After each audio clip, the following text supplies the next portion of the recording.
Path of Exile 2 developers just dropped us an hour and 20 minutes long reveal for the game's content, gameplay and endgame. I am a grown-ass, almost 40 years old guy, but I was sitting in front of my screen giddy like a 10-year-old child who is about to get their best Christmas gift ever. With every new chapter of the reveal video, I was like, damn, that's sick. And the developers were like, no, hold on, there is more.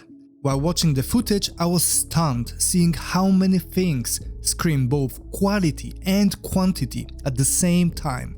The gameplay stood out the most to me. Combat in PoE 2 looks like a mix of Lost Ark abilities that look freaking good, while adding the responsiveness of Diablo 4 to the game with the systems and depth of character building of Path of Exile 1. And I don't know about you, but I love this mix. See, the next couple of weeks of waiting for Path of Exile 2 early access will be some of the longest 2 weeks of my life. And so, while we are all waiting to jump into the game and see whether it is as good as we expect it to be, I thought we could talk about few things that are very impressive about PoE 2 based on what we know so far. But before we jump in, I want to know, what are you excited for? What is the biggest thing you got from Path of Exile 2 reveals and footage? Let me know in the comment section. Now, let's jump in. The first thing that stood out right off the bat was the level of visual fidelity in Path of Exile 2. I honestly had my jaw on the floor. Every little visual effect screams quality, care and precision. AoE attacks are clearly telegraphed. Every skill has tons of frames, effects and visual interactions when it comes to synergies between different abilities. I mean, look at the spark, which gets fire effect when it touches the firewall of Sorceress, or how the firewall itself is being animated.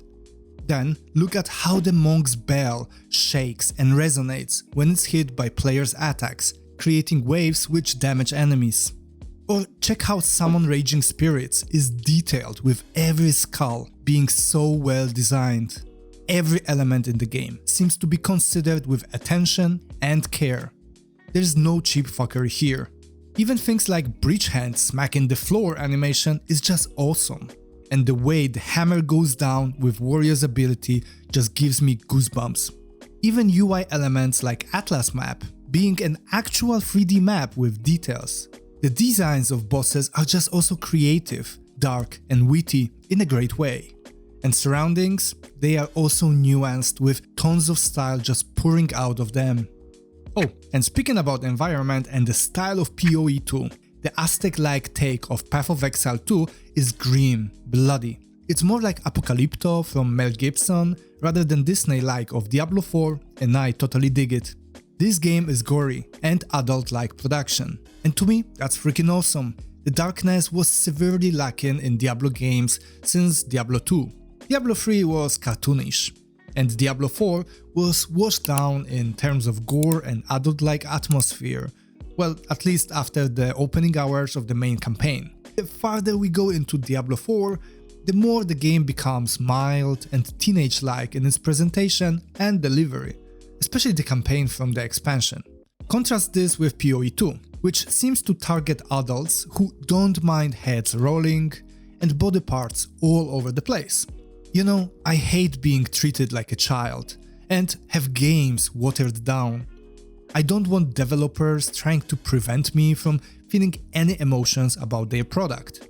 I want to be treated like an adult person and get dark productions. And that's what PoE 2 seems to be going for. And you know what? It feels freaking amazing to finally have a high production value game where I am target audience for once. Another reason why PoE 2 might be the next generation of ARPGs is that the game builds on content of PoE 1. See, so many sequels pivot away from what made the original game so beloved.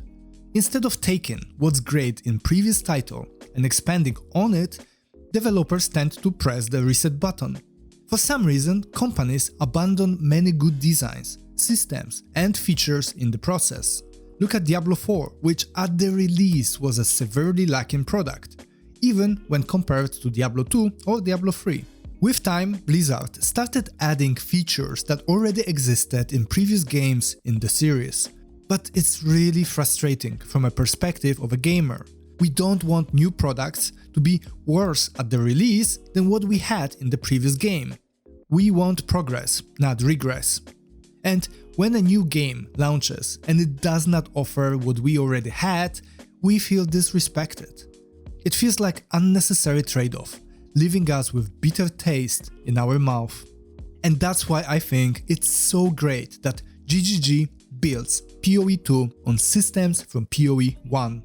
Not only do they bring many league mechanics already in early access, they also seem to enhance how these systems work in the game. The ways players will interact with these systems is refined. And so, I am super excited to see what developers behind Path of Exile 2 will cook for us in the upcoming months. Now, shifting our gears, we have to talk about the synergies between skills and interactions between them. The RPG's genre has seen synergies before, it's not a new concept. Many games have primer and detonator interactions between abilities. We can see it even in the newest titles like Dragon Age Veilguard. Even Diablo and Last Epoch had abilities casting other skills, right? Or enhancing the main ability with stat bonuses from another skill. But from what we've seen so far, the synergies in PoE 2 will be on a whole new level in the genre. Some abilities will detonate primers, but there will be more sophisticated combos and interactions between skills.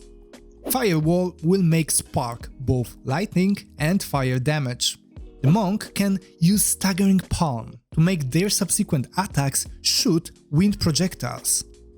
And the mercenary can cast poison clouds to then detonate them with fire damage. There are just tons of these types of interactions between abilities which were already revealed in the footage before the game is even available. And then when we add on top of that all the customization possibilities of our character and skills, it becomes even more impressive.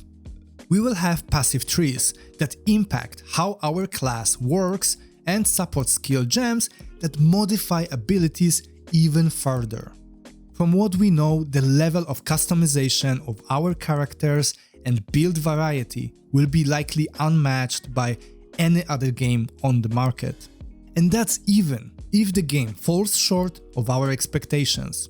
See, I am super excited to see what we can cook with the interactions between skills and unique class mechanics in the game.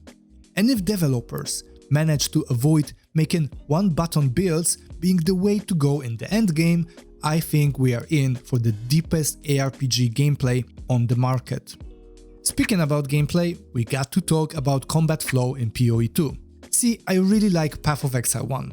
It's one of my most played games on Steam, but I honestly dislike how stiff the game feels. It's actually quite a deal breaker for me by now. The controls are precise in the game, but they lack fluidity and smoothness. And the animations are just also quite simplistic for 2024 standards. In this regard, I really like Diablo 3 and 4. Blizzard products have many flaws, but snappiness and fluidity of their combat and movement systems is just second to none. And sure, I have not played Path of Exile 2 yet, so it's hard to judge if the game actually feels fluid. But from what we can tell from the footage and the feedback from those who played the game, Path of Exile 2 seems to take ARPGs to a whole new level in terms of smoothness of the gameplay.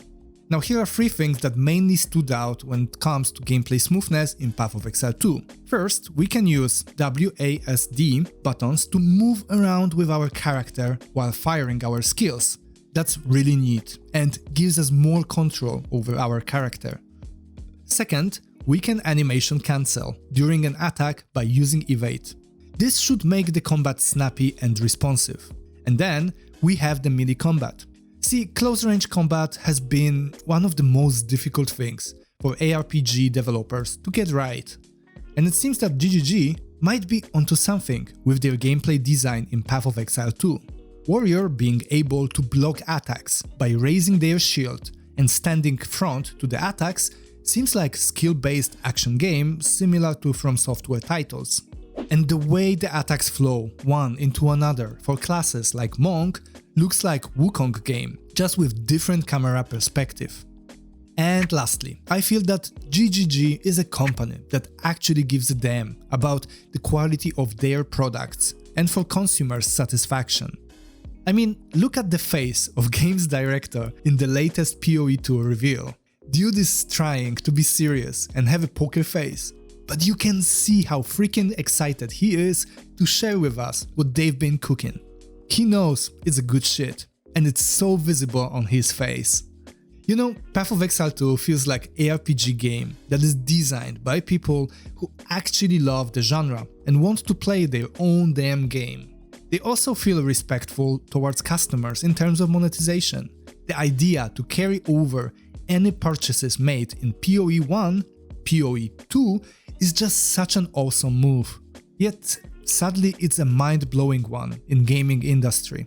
So many companies would keep monetization and microtransactions just separate. They would just keep PoE 1 on live support and just move on to a new project trying to milk you for every cent you have. Like honestly, can you imagine Blizzard giving you all the cosmetics and conveniences that you purchased in Diablo 3 when you buy Diablo 4? Yeah, neither can I. And then there's the way GGG handles supporter packs. In case you did not know, if you buy higher tier of supporter packs in PoE games, you get everything included in the lower tiers. So many companies would just make you buy separate packs to get different cosmetics in the game. They would try to get every penny from you for every microtransaction possible. Now, don't get me wrong, I am not delusional about the intentions of company behind PoE. They are a company after all that wants to make money. But there is a way to make money without being a cheap bastard towards your customers. You can give good value to your fans while still making money. And that's the feeling I get here. I feel that my purchases in PoE games will be respected. And you know what's the funny thing? Reciprocity works here like a charm. Normally, I would try to spend as little as possible on the game when I feel like the company behind it tries to squeeze me out without putting much effort in the process. But in PoE games, I want to give them more. I want to buy stuff in the game, as it both benefits me and the company. I want to support these devs to make the best game they can. This plus showing middle finger to all the greedy corpos that put minimal effort expecting maximum returns. See, so many companies just forget about this simple thing, reciprocity. If I feel you do something good for me, I want to do something good for you too. And this dynamic works in relationships between people, but also when it comes to commerce. And it's something that GGG seems to understand. So, these are the 6 reasons why I am super excited for Path of Exile 2. If you enjoyed this video, then I would highly appreciate it if you drop a like. I am planning to cover Path of Exile 2 a lot once the game comes out, so if you want to see more content from me in the future, then make sure to subscribe to the channel. Anyway, that's all from me in this video. Thanks for your time, and I'll see you in the next one.